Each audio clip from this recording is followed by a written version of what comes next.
Ten Hag in or Ten Hag out? Hey guys, welcome to the channel. Welcome to another video. Today's video is going to centre around Manchester United and of course Mr. Erik Ten Hag, the manager of the Red Devils, who of course divides opinion over whether or not you believe in him or whether you think United should get rid of him.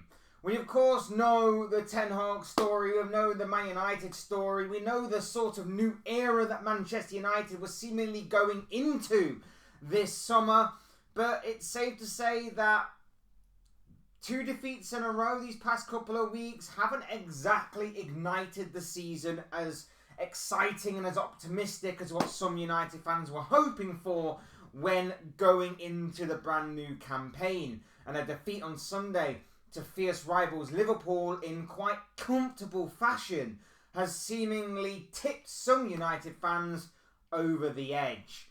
We're going to be talking about United and about Erik Ten Hag in this video, but before we go any further in doing all of that and much more, I would like to remind you all to please like the video and also subscribe if you're new. Both things are always and very greatly appreciated. Get involved in the comment section. Let me know your thoughts, your comments, opinions, predictions, feelings, whatever you want to call it in regards to Man United, Erik Ten Hag, or anything else in between that you would like to talk about in regards to this kind of topic. All of those things, I'm sure, we will make for great and interesting reading. So please do use and abuse that comment section, people, and talk to me on this particular discussion point. But without further ado, let's get on with the video. Let's talk Manchester United, Erik Ten Hag, and everything else in between. This season, going into it, there were a lot of United fans that were excited. There were a lot of United fans that were hopeful. There were a lot of United fans that were optimistic about what the future may hold. You have a new era. Behind the scenes, Ineos were working really hard to kind of fix the infrastructure of the club. They appointed the likes of Omar Barada, Dan Ashworth, Jason Wilcox, and it seemed like United were finally moving forward to being a modern-day, forward-thinking club.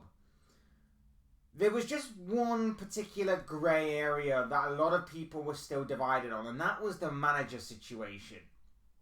For as good as the things that Ineos was seemingly doing off the pitch, it was on the pitch that was seemingly causing a bit of concern. And of course, last season there was heavy speculation surrounding Erik Ten Hag. Were Ineos going to get rid of him? Were they going to try and give him one last chance to turn things around?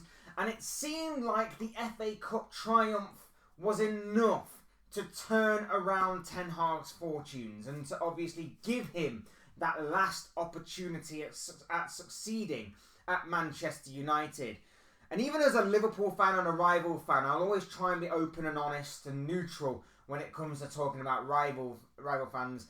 I said that I wasn't exactly, if I was a United fan at least, I wouldn't exactly be on board with this. As a rival fan, I love it because I don't necessarily see Erik Ten Hag's Manchester United challenging for the major honours anytime soon. I don't see them challenging for Premier League titles. I don't see them challenging for Champions League titles. The odd domestic cup maybe here and there, as he has proven in his past couple of years at Manchester United, winning both the Carabao Cup and the FA Cup in his first 2 years at the club, which is nothing to be sniffed at, of course, but that's where I see the ceiling for this Man United side under Erik Ten Hag. I wasn't exactly convinced by his management. I wasn't convinced by his performance of last season. If anything, I saw the FA Cup win as papering over a lot of cracks, and I felt like that could have been a very nice way for him to drift off into the sunset and go on a new adventure elsewhere, and for United to bring in a new manager. Now, of course, the FA Cup win was probably part of the reason as to why they kept Ten Hag on, but another part may be the fact that they didn't see much value in the managerial market. And there isn't, to be fair. There is not really a lot of talent, or should I say, star quality in the managerial market. There is a lot of potential. There is a lot of promise. But there is nothing that is definite. There's nothing, or as close to definite and as close to concrete success as you can potentially get. And the ones that are like that are the ones that are going to be unrealistic for United to get. So Pep Guardiola, for example, Carlo Ancelotti, Jurgen Klopp, even though he left Liverpool, those are the kinds of managers that would have been unlikely for United to kind of get and become their new manager. So it left a lot of potential, it left a lot of promise, but nothing for the here and now. And I think United went with trying to go with stability, trying to go with consistency. And there's nothing necessarily wrong with that. And even though I did say that, even in my opinion, from the outside looking in, United probably should go with a new manager, I could understand why they would go with Ten Hag and give him another chance, a final chance. But it's safe to say that this season hasn't exactly gone according to plan. Now, I do feel sorry for Ten Hag in the fact that the players that they've brought in this summer aren't exactly proven. They aren't exactly the most reliable. They've still got a lot yet left to prove. And I think in a couple of key areas, United have failed to strengthen. I think you can maybe look at the wing position. You can maybe look at even the CDM position. I know they've got Agate, but Agate could have been brought in weeks ago. Should have probably been brought in weeks ago. And yet, United were more interested in getting a deal. Now, I know it's somewhat hypocritical because obviously in previous years you can argue that maybe United have paid overboard on certain players. And yes, that is true to an extent. But at the same time, if it's a position that you desperately need, if it is a player that you desperately need, and if Agate is your plan A option, and you've got your heart and soul completely sold on that player and that position, paying that extra bit of money may have been beneficial for the 6 points that you've dropped already this season. You beat Fulham, and I looked at that Fulham game and I thought, okay, wasn't exactly the most convincing, but there was a lot there to build upon. There is a few decent signs that were better than last season that you can build upon. You held the ball better. You reduced the number of chances that you were conceding. I thought maybe that is a way to build yourself up. And then against Brighton, individual errors. Liverpool, although Liverpool carved United open on a number of occasions, and had it not been for a mixture of a lack of a killer instinct in the final third, maybe to maybe punish you on a bit more of a regular basis than what we did, or maybe it was just Liverpool playing in second gear. I feel like if Liverpool had really turned up the pressure on Sunday, it really could have been another 5, 6, 7-0 sort of scenario that we were seeing before our very eyes. I feel like Agate wouldn't have been the answer, and is not the answer to all of United's problems right now, but I do feel like he could be a big cog in the United machine for Erik Ten Hag going forward. And that's really where the main bulk of my video comes into it. For me, Manuel Agate is Erik Ten Hag's last roll of the dice. He has to be. He is the last roll of this Erik Ten Hag dice that he has got, because he sticks with the likes of Rashford. Casemiro is past it, and we saw that last year. He's past it, and on Sunday he absolutely drowned in that midfield. Liverpool absolutely ran him ragged and really did bully him a lot into obviously making the mistakes that he did in the first half. He sticks with these players. He even tells the club to buy these types of players. And I know that Mazraoui has had a decent start to his Man United career. I know that De Ligt had a very good game on Sunday, head and shoulders above the rest in my opinion. But he's still bought so many players that have failed, and he's still had an input in these kinds of signings. And it even still seems like these are Ten Hag signings that he wants. And I feel like if Agate fails, if Agate doesn't work out, that's his last roll of the dice and he's done. Agate has to work out to stop United from conceding chances and to tighten up defensively, because the amount of times that Liverpool got in between the spaces was ridiculous. And if Arne Slot can see it right off the bat how Ten Hag wants to play instantaneously, everybody else is now going to follow that same blueprint. Everybody else, whether you're Southampton, who they play next, or whether you're at the top in Manchester City, everybody's going to try and play the way that Liverpool set out to overcome and beat this United side. And it's now up to Ten Hag to adapt. And a big part of that is going to be Agate. A big part of that is going to be a guy who has been brought in to be an absolute destroyer and to just quickly move the ball on to the more influential players and more creative players of that United team. That is going to be his role, and he has to do that to perfection if he is to try and turn things around. Going forward, I fear for United as well, but United haven't really addressed the forward line. They brought in Joshua Zirkzee. He looks promising. He had a bit of a stinker on Sunday against Liverpool, but he's a young kid. He does look promising.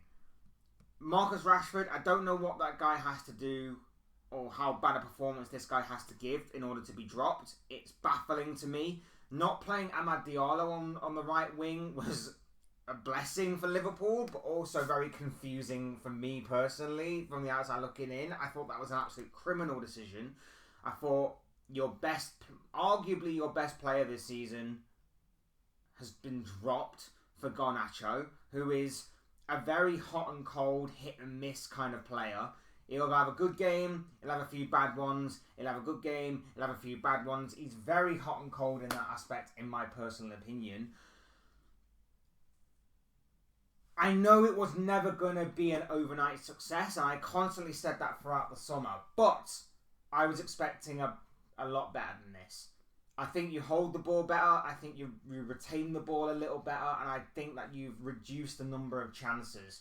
But at the same time, I still think there is a weak mentality there, and we saw that in the Liverpool game, that after the first goal went in, United heads just dropped, and Liverpool cruised in second gear right the way throughout. And like I say, if Liverpool had decided to turn it up a few notches, if Liverpool had decided to shift through the gears into third, fourth, fifth, it really could have been another absolute hammering. 3-0 is still an embarrassing result, don't get me wrong, but wasn't exactly like a 5-0 or a 6-0 or a 7-0 or whatever the case may be, like it has been in recent years. It wasn't kind of that level, but it was still pretty embarrassing. And like I say, the weak mentality I think is still there. I think certain players are getting away with it.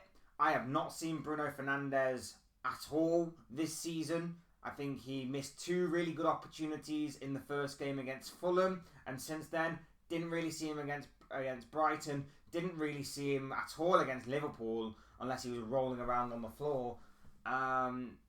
So I think that is going a little bit under the radar as well. But yes, as much as obviously you can blame the players, I think it all still stems from the manager.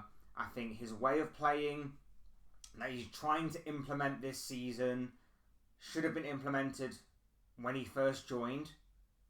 That obviously didn't happen, whether it be through the ownership at the time of the Glazers or whoever it may be.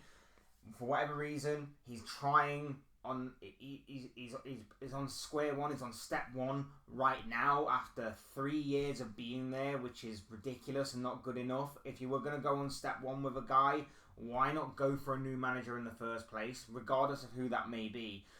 And I feel like, you know, if you are Manchester United and you do claim to be a big club as you claim to be, why not go in?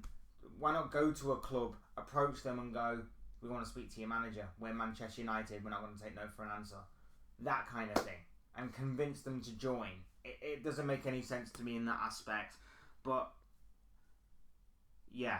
Agate, for me, last roll of the dice. There is so much there that you can look at and pinpoint for Manchester United, player-wise, manager-wise, coaching-wise. But let's face it, this summer Ten Hag has been given everything to succeed. And so far, the excitement, the hope, the optimism that United fans are going into this season with is dwindling before our very eyes. And as a Liverpool fan, I am very much happy to see it. And I am reveling in all of United's aggression and anger and frustration. I'm loving every second of it. And I loved every second of Sunday.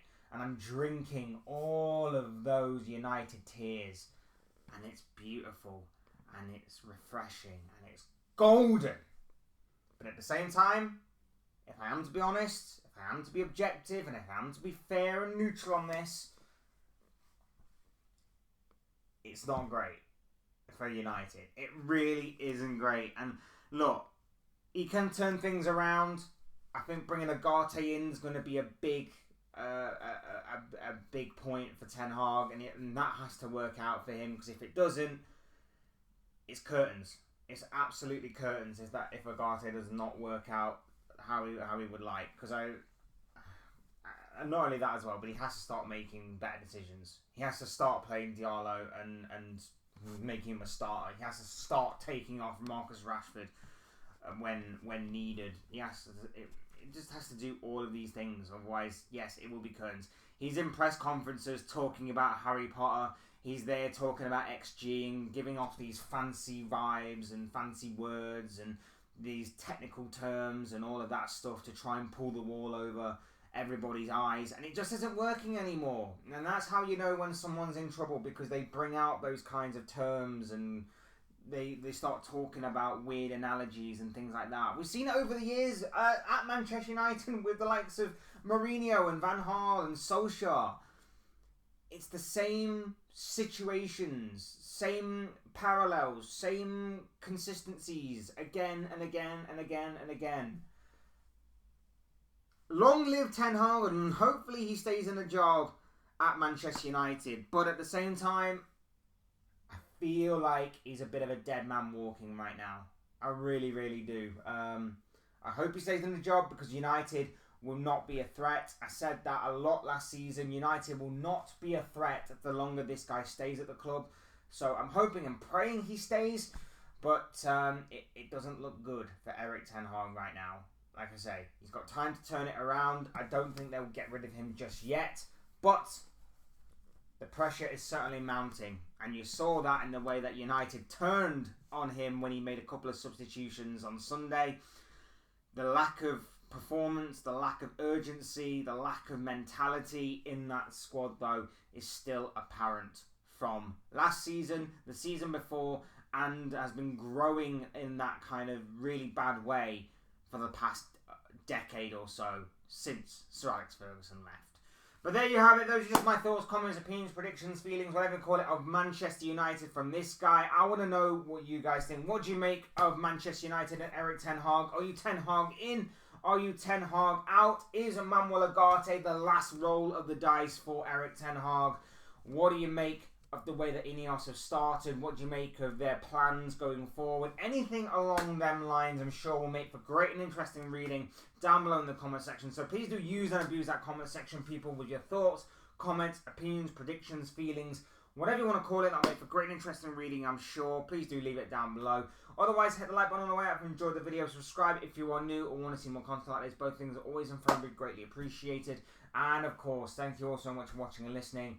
I've been Fletch. This has been another Fletch Talks video, and I'll soon speak to you all again soon in another video or live stream or whatever it may be. Cheers, guys. Thanks everyone for watching. Take care. Enjoy the rest of your day. Speak to you all again very, very soon.